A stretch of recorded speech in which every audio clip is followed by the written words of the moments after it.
वालेकुम, क्या हाल चाल है सबका। बहुत दिन गुजर जाते हैं ना अब। हाँ, याद नहीं रहता। याद रहे भी तो और इतनी सारी मुसीबतें हो गई हैं कि सोचती रहती हूँ कि कोई बनाऊँ वीडियो। एक पेशेंट कल आई, उन्होंने कहा कि आपकी बहुत दिनों से कोई वीडियो नहीं आ रही, क्या वजह है। कुछ और लोगों ने भी पूछा, तो फिर मुझे याद है, मैंने कहा अच्छा हाँ काफ़ी दिन हो गए। और फिर ये भी अच्छा लगा, अच्छा लोग पूछते हैं, देखते हैं और इंतज़ार करते हैं। तो आज जो बात ज़हन में आई ना, वो बड़े दिनों से सोचती रहती हूँ। मैं आप लोगों से बात करने से पहले ये नहीं कि ऐप पर बात करती है जो दिमाग में आए, उस बात पे सोचती हूँ पहले कि क्या इसका फ़ायदा है, इसके क्या नतीजे होंगे, फिर मैं आप लोगों तक पहुँचाती हूँ। वो है बैंक। नाम सुनो है ना, बैंक सबको पता होगा। तो ये एक है नेकियों का बैंक, मोहब्बत का बैंक, खिदमत का बैंक, प्यार का बैंक, रहम दिली का बैंक। तो ये कौन सा बैंक है? ये वो बैंक है जो अल्लाह ताला खोलते हैं और जो आप खुलवा लेते हैं। कोई साइन नहीं करने पड़ते, कोई आपको चेक बुक नहीं संभाल के रखनी पड़ती, कोई आपको एटीएम के कार्ड के नंबर नहीं याद करने पड़ते, किसी एटीएम मशीन तक नहीं जाना पड़ता। आपने एक मुहावरा सुना होगा, निकी का दरिया में डाल। आपने कभी सोचा कि ये डाल क्यों है? दरिया में बहा नहीं है, दरिया में फेंक नहीं है, इतनी इज्जत के साथ कहा गया डाल। चीज़ तो हम कोई वो चीज़ डालते हैं जो हमने महफूज रखनी होती है ना। तो जहाँ समुंदर की तहों में ख़जाने की तरह बहुत सारा कुछ महफूज होता है, तो आपकी निकियां में महफूज हो जाती हैं।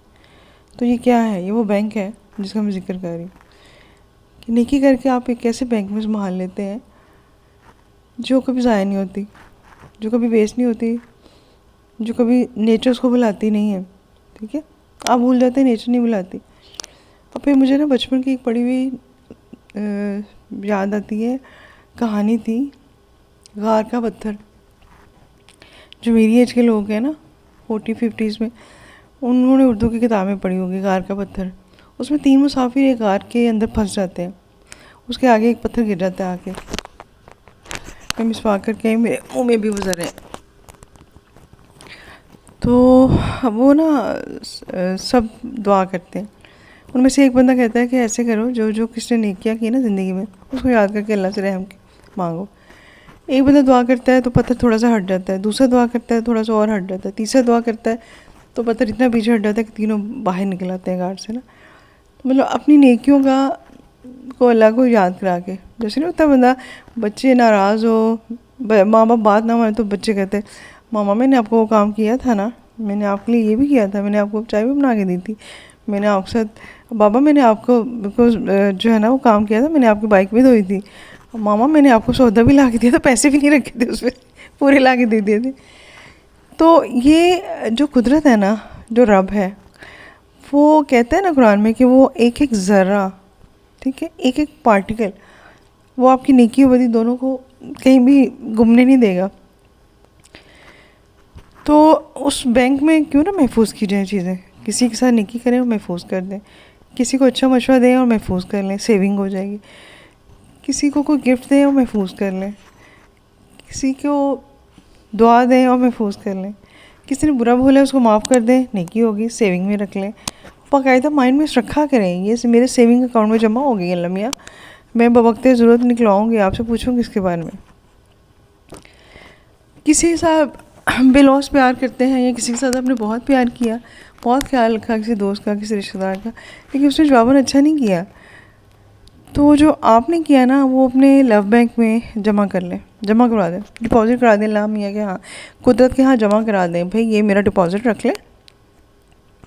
और फिर दिल मैला ना करें। हमारा दिल सड़ता है, मेरा भी दिल सड़ता है, हमारा दिल सड़ता है, हम किसी बहन भाई के साथ, किसी रिश्तेदार के साथ, किसी दोस्त के साथ, किसी ससुराली में कि किसी के साथ अच्छा करते हैं, और जवाबन जब हमें ज़रूरत पड़ती है या हम तकलीफ़ में होते हैं, वो हमें मुँह भी नहीं लगाते, पूछना भी पसंद नहीं फरमाते कि आप किस दुख से गुजर रहे हैं।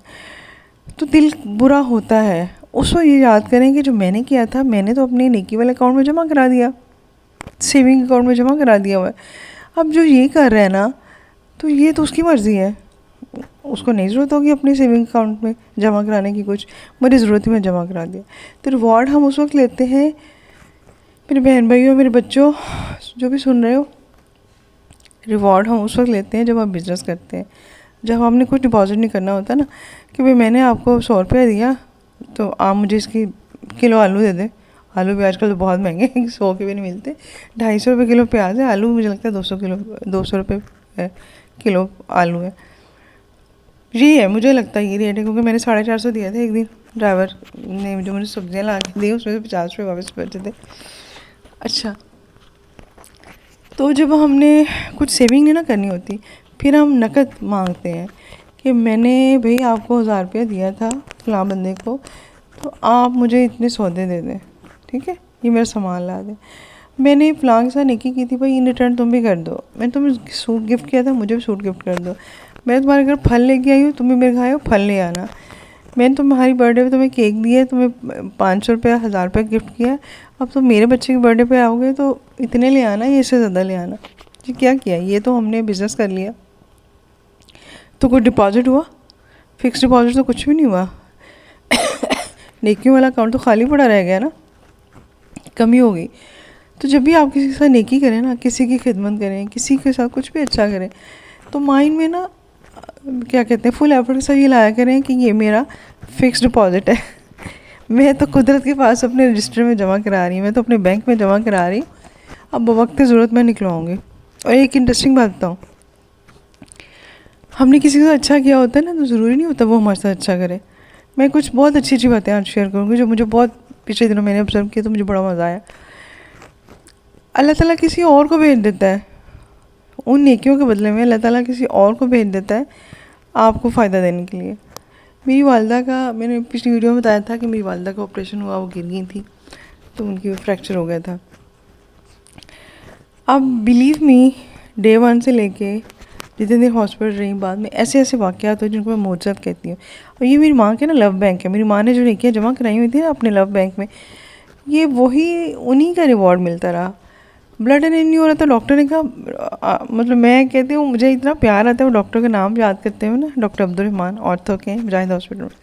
मुझे कहते हैं मैडम मैं ब्लीड करा दूँगा, मैं अपना ब्लड दे दूँगा। तो मेरे दिल में आई ये मेरी माँ की नेकी, वो जो सेविंग अकाउंट है उसमें से निकली है, उसके बदले में अल्लाह ताला ने भेजा बंदा, नेक बंदा। स्टाफिंग इतनी कोऑपरेटिव, इतनी अच्छी, मेरी भाभी, मेरी बहन, भांजी, सब लोग। फिर डॉक्टर मेहर इमरान, वो भी बहुत स्वीट, बहुत प्यारा इंसान है, अल्लाह ताला उसकी ज़िंदगी में बरकत डाले। वो जब मैंने पूछा है, वो आया पूछने, देखने आया। फिर मेरे दिल में आया, मैं कहा ये मेरी माँ ने जो नेकियां जमा की थी ना लव बैंक में, अपने नेकियों के बैंक में, ये वही जो है ना रीपे हो कर रहे हैं, कुदरत मेरी माँ को ना वो लौटा रही है।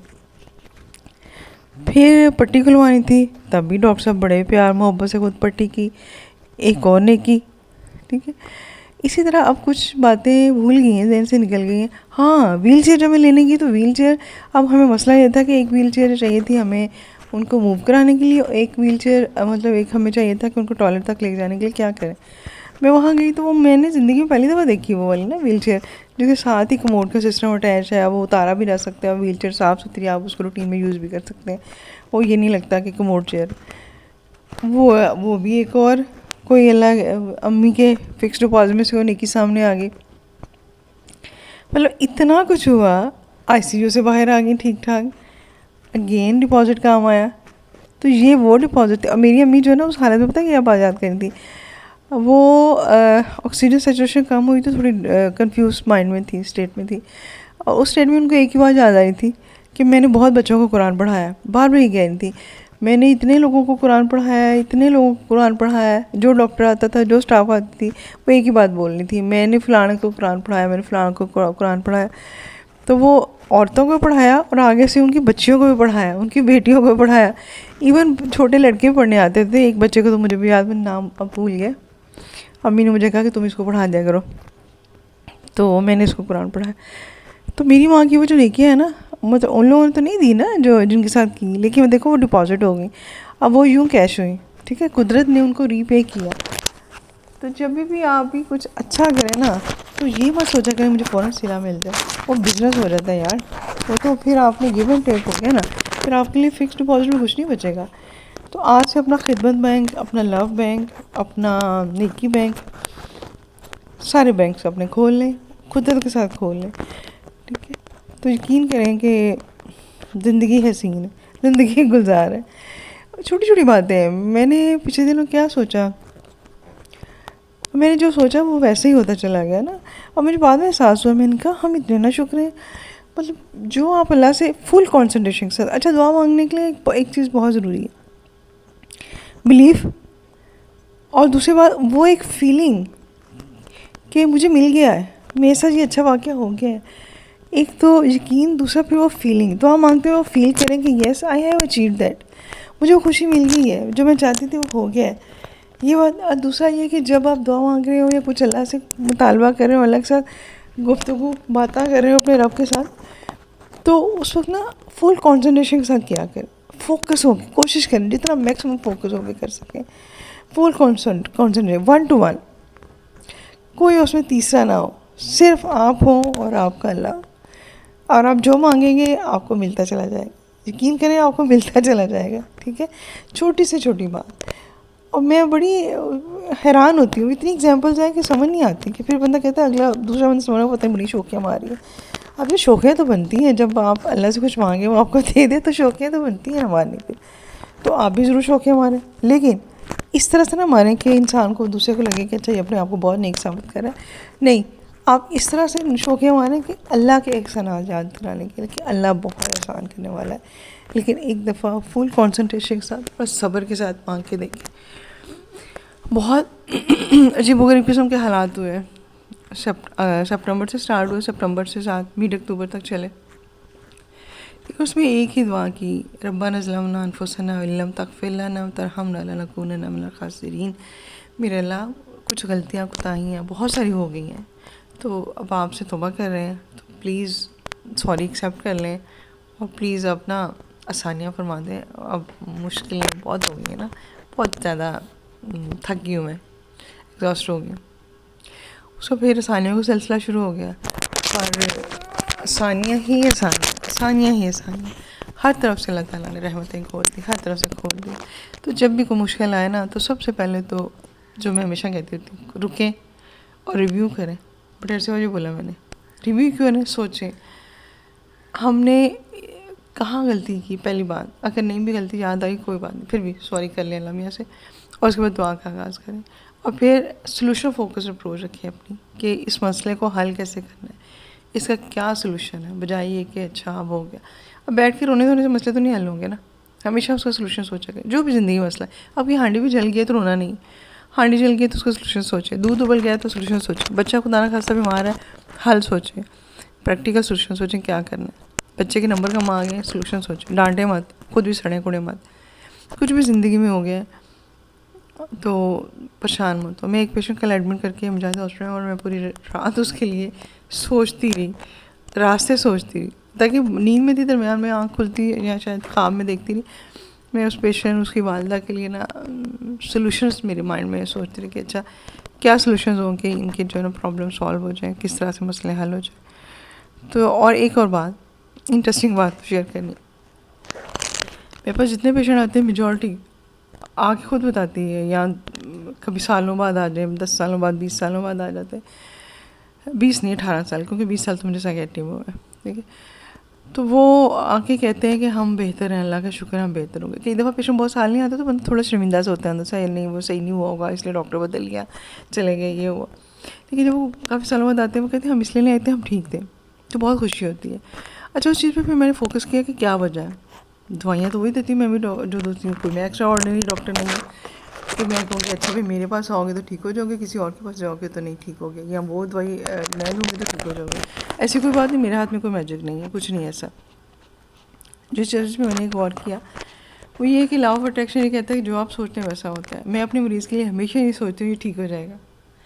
मुझे पूरा एक ट्रस्ट होता है अल्लाह पे और अपने मरीज़ के घर वालों उन सबके साथ मिलके टीम वर्क के तौर पे कि ये बेहतर हो जाएगा, इससे इंशाल्लाह ठीक हो जाए। इसलिए बहुत मेजॉरिटी ठीक हो जाती है इस यकीन के साथ। तो मैं सोचती हूँ कि हर डॉक्टर अगर यही सोचे, अपने पेशेंट को यही सोच के ट्रीटमेंट करें कि इससे बेहतर हो जाना है। हाँ, बहुत सारे एंड स्टेज भी होते हैं, ठीक है, लेकिन आप मायूस नहीं होते। मायूसी तो डॉक्टरों की ज़ुबान में डिक्शनरी में है ही नहीं ये लफ्ज़। हम मायूस नहीं होते, ना मायूस करते हैं। तो अगर हर डॉक्टर अपने माइंड में ये रखे कि मेरा मरीज़ ठीक हो जाएगा, तो वो जितना होपफुल वो होगा, उसका कुछ ना कुछ हिस्सा तो उसके मरीज़ की बीमारी पे, उसके सेहतयाबी में ट्रांसफ़र होगा ना, उसकी सोच का कुछ हिस्सा। तो लॉ ऑफ अट्रैक्शन पे अमल करें। ये कुदरत का असूल है, कुदरत का कानून है, मेरा बनाया नहीं है कि जो तुम सोचोगे वही होगा। अल्लाह तुम्हारे गुमान के साथ है, तो कुदरत आपके गुमान के साथ है। अच्छा गुमान रखें, अच्छा सोचें, अच्छा ही होगा।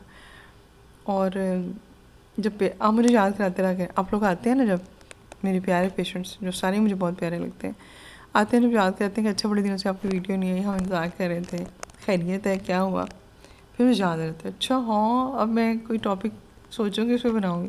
दरम्यान में कई दफ़ा आते हैं टॉपिक माइंड में, लेकिन ऐसे ही समझ लेंगे थोड़ी सुस्ती के बैठने की। फिर मुझे लगता है वो रोज़ रोज़ का आना जाना कदर खो देता है तो थोड़ा सा टाइम गैप बढ़ा दिया जाए। चल, मेरी वालिदा को दुआ में याद रखिएगा, मेरे वालिद मरहूम को दुआ में याद रखिएगा, अल्लाह ताला उनकी आखिरत अच्छी करे। इन दौरान में मेरी खाला की डेथ हो गई, जो कि अब मेरी वालिदा को अभी तक नहीं पता, क्योंकि वो इतने मेंटल ट्रॉमा में हैं, अपने फ़िज़िकल ट्रॉमा में, कि हमने उनको नहीं बताया। और मेरी वो खाला बहुत नेक खातून थी, सारी ज़िंदगी में कुरान से मोहब्बत रही, कुरान नमाज से मोहब्बत रही उनको। उन पर बहुत आजमाइशें हैं, लेकिन वो बड़ी हिम्मत हौसले से काटती। कभी मैंने उनकी ज़ुबान पर शिकवा नहीं सुना आज तक। सबसे हमारी नेक, सबसे अच्छी खातून थी हमारे ख़ानदान की। और उनकी डेथ हुई है कुरान पढ़ते हुए। उनके सर में दर्द शुरू हुआ, उन्होंने कुरान पढ़ना शुरू कर दिया है, तबारकल्लाह। वो पढ़ते पढ़ते वो बेहोश हो गई और 3-4 दिन कोमा में रह के वो अनकॉन्शियस रह के उनकी डेथ हो गई। तो बहुत खूबसूरत उनकी डेथ हुई, अल्लाह से जा मिली अपने से, लेकिन बहुत नेक रूह थी। अल्लाह ताला हम सब की ज़िंदगी और मौत दोनों ईमान पे रखे, सेहत और ईमान के साथ ज़िंदगी और ईमान की मौत है। ईमान से ज़िंदा भी तो रहना, ईमान के साथ सिर्फ मरना ही तो नहीं ना। तो सबसे पहले कि हमने ज़िंदा ईमान पे रहें और फिर मरें भी ईमान पे। अल्लाह हाफिज़, दुआ में याद रखिएगा।